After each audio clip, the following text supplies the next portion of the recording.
Hi, this is Munson with Munson Music. I'm going to talk about how you could play a song called Heroes We Could Be. And we end up kind of starting off with that main bass line. Actually, it kind of happens for our main verse chorus. We could play first fret on the low E, and then we could go fifth fret on the low E, and then fifth on the A string, and then first fret on the A string. So we're kind of following an F note, and then an A note, and then a D note, and then a B flat note. Wanted to, you can make that really heavy by using some things called power chords. So you can start on an F5 power chord by doing first finger on the low E first fret, third finger on the A third fret, and if you strum the E and the A string, that sounds an F5 power chord. And if you kind of take that shape, we can kind of take that and slide it up to 5th and 7th fret for kind of an A5 power chord. Or if that seems like a big place to jump to, you could even do this open A and second on the D string if that's a little bit easier to get to. And then we could go to a D5 power chord by playing open D and second on the G string. Or if you're kind of digging on moving the shapes around, you could go 5th fret on the A, 7th fret on the D for a D5. And then we'd be going to a B flat 5 by then first finger on the A first fret, third finger on the D third fret. And I'm kind of doing that as an 8 down count, kind of adding in some muting, kind of F, 2, 3, 4, 5, 6, 7, 8, A, D, B flat.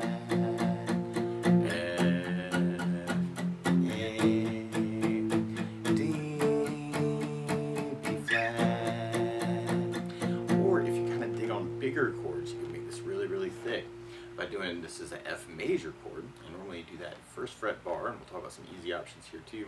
But then 2 on the G string 2nd fret, third finger on the A 3rd fret, and the pinky on the D 3rd fret. And if you strum all those together, oh, it sounds like an F major chord. It sounds really happy. And a good substitute for that, though, if you're just starting out, can be an F major 7. Which normally you do this first finger on the B 1st fret, the second finger on the G 2nd, third finger on the D 3rd fret. If you strum the D string to the high E string, it sounds like an F major 7 chord, which sounds really groovy happy. Or you may dig on an F major 13 by doing first finger on the G 2nd, second finger on the D 3rd, third finger on the B 3rd, pinky on the high E 3rd, kind of working that for your F. And then from the F we'd be going to an A minor chord. And normally you do this first finger on the B 1st fret, second finger on the D 2nd, third finger on the G 2nd. If you strum all those together, that sounds an A minor chord, and it sounds really sad. Now you may also dig on lifting off the first finger and making it an A sus2, or you could add in the pinky on the B 3rd for an A suspended and kind of say some stuff around A. Or you could lift off the 3rd finger and make it an A minor 7, or you could add in the pinky on the high E 3rd for an A minor 7, or you may dig on an A7 sus by doing first finger on the D 2nd, second finger on the G 2nd, third finger on the B 3rd, pinky on the high E 3rd, kind of working that for the A.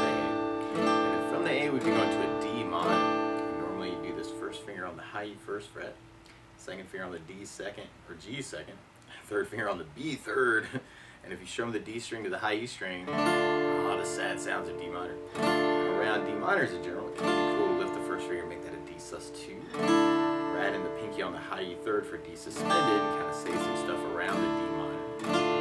And then from the D minor we'd be going to a B flat major chord. And normally you do this as kind of a first fret bar, third finger over the D, G, and B strings on the 3rd fret. It's kind of a double bar idea for B flat. Or if you're just starting out, you can make it a smaller version of that chord by doing first finger on the high E 1st, third finger on the G 3rd, pinky on the B string 3rd, kind of working that for your B flat major, kind of D, G, B, and E will get your clear sound there. Or you could even take the second finger and add it out on the D string 3rd. Or if you're kind of digging on kind of the F major 13 to the A7 sus to the D sus, for the B flat you may want to take the first finger and go to the A string 1st fret and just leave 3 on the B string 3rd, pinky on the high E 3rd, and you can kind of work that voicing for the B flat. So you kind of have that F, A minor, D, B flat, kind of working in a root position can be cool too. Or you may dig on a strum pattern. One of my favorite strum patterns for a 4/4 like this is down, down, up, up, down, up. So we took the F major 7 and just tried that a lot. You'd have down, down, up, down, up, down, down, up, down, up, down, down, up, down, up. So we tried that through our main progression. You'd have that F, A minor, D minor, B flat,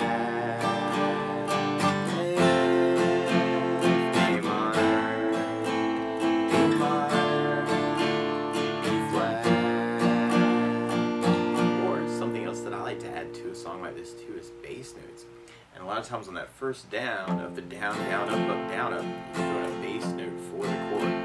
So on the F bar, you'd have low E for the bass. On the F major 7, you'd have the B for the bass. On the A minor, you'd have the A for the bass. On the D minor, you'd have the D for the bass. And on the B flat, you'd have the A for the bass. So you can kind of work it as kind of a bass down, up, down, up. And then you have the F, A minor, D minor, B flat, F, A minor, D minor, B flat. So you kind of dig on that too. And there are some really cool lead guitar licks, especially on the intro part of that progression, where you play 5th on the high E, 6th on the B string, 8th fret on the high E, and then 8th fret on the high E is kind of a slide to 10. So you want to kind of play that note and kind of keep enough pressure on the guitar to get the note to slide it from 8 to 10. And then we go back to 5 on the high E, and then we take 6th fret on the B string and kind of slide all the way to 15th fret. And you can kind of guide that. You've got your double dot for 12. It's the dot right past the double dot. Kind of trying to get that note to slide all the way up. Now if that sounds, it seems really crazy getting all the way up there too, that same note that we end on the D note is also on the high E on the 10th fret. So you could even just play the 6 on the B and then go to 10 on the high E. That's a little bit easier. So you got 5, 6, 8, 8, 10, 5, 6, 15. It's kind of that main lick at the beginning. And later on you hear this cool little breakdown actually, kind of like a chorus tag lick, where you play 6 on the B, 5th on the G string, 6 on the B, 5th on the G, and then 5th on the B string, and another 5th on the B, and then 5th on the G, 5th on the B, 8 on the high E, and then 6 on the B, 5th on the G, 6 on the B, 5th on the G, and then 8th fret on the B, 6 on the B, 8 on the B, and then 6 on the B, and then 8 on the high E. So if you want to kind of follow those notes, if you're kind of playing lead with somebody, that'd be a really cool lick to follow. 6, 5, 6, 5, 5, 5, 5, 5, 8, 6, 5, 6, 5, 8, 6, 8, 6, 8, 6, 5, 6, 5, 5, 5, 5, 5, 8, 6, 5, 6, 5, 8, 6, 8, 6, 8. So you're going F, C, F, C, E, E, C, E, C, F, C, F, C, G, F, G, F, C, kind of for that other lick that kind of comes in. And then we'll basically be repeating that until we get to our bridge part.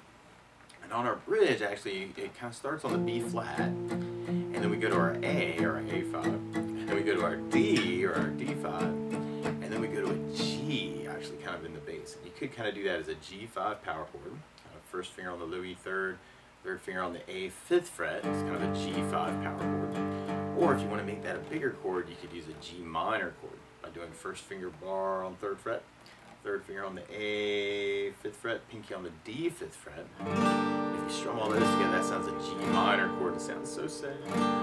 Now you may also dig on lifting the pinky and making that a G minor 7, or adding in the pinky on the B 6th fret for a G minor 7. Or if you're working in root position, a good cheat for that is kind of doing 2nd finger on the low E 3rd, 3rd finger on the B 3rd, pinky on the high E 3rd. And what you can do is kind of take the first finger and just kind of kill the A string. It's almost a G major chord, but if you kill the A string, it kind of makes it a big G5 power chord. Or root position G minor, you'd actually be doing the first finger back on the A string on the 1st fret. It's a heck of a stretch, but you may want to kind of experiment with that too. That might be cool. So we tried through the bridge that way. You'd have the B flat,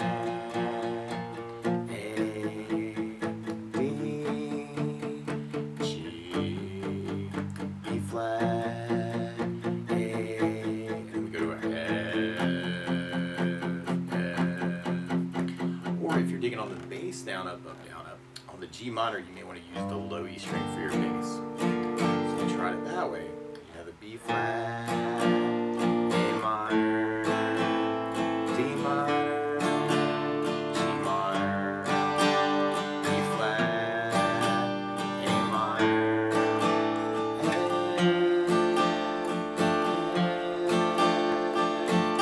and from there, then we'll be going back into our main verse chorus. And you can really work it any of those ways, or if you know other places to play these chords, or other strum patterns that work, or other licks around the chords, you know, feel free to take this lesson and run with it any way you want to. A minor, D minor, B flat, F, A minor, D minor, B flat, F,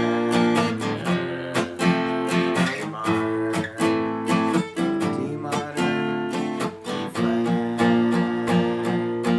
You might play a big F at the end, kind of make people clap. But that's the basics of how you could strum through Here As We Could Be. Good luck.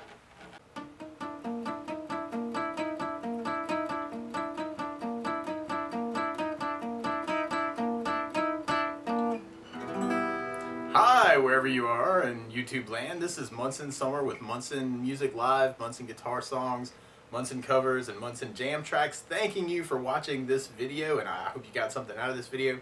I hope you like this video and subscribe to the channel to see lots more like it. I'm always open to your requests. If you have a song that you love, please let me know so I can write it down on the request list so I can add that to it, because there's probably other people out there who love that song too and would love to learn how to play it.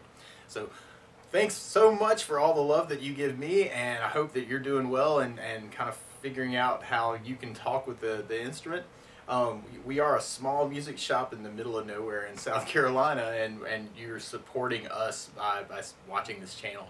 Really appreciate all that love. So best of luck, and let me know if there's anything that I can do to help you in particular too. You can contact me on Facebook. You can leave a message here in the comments section, and I respond to all the comments that I get. So best of luck to you wherever you are.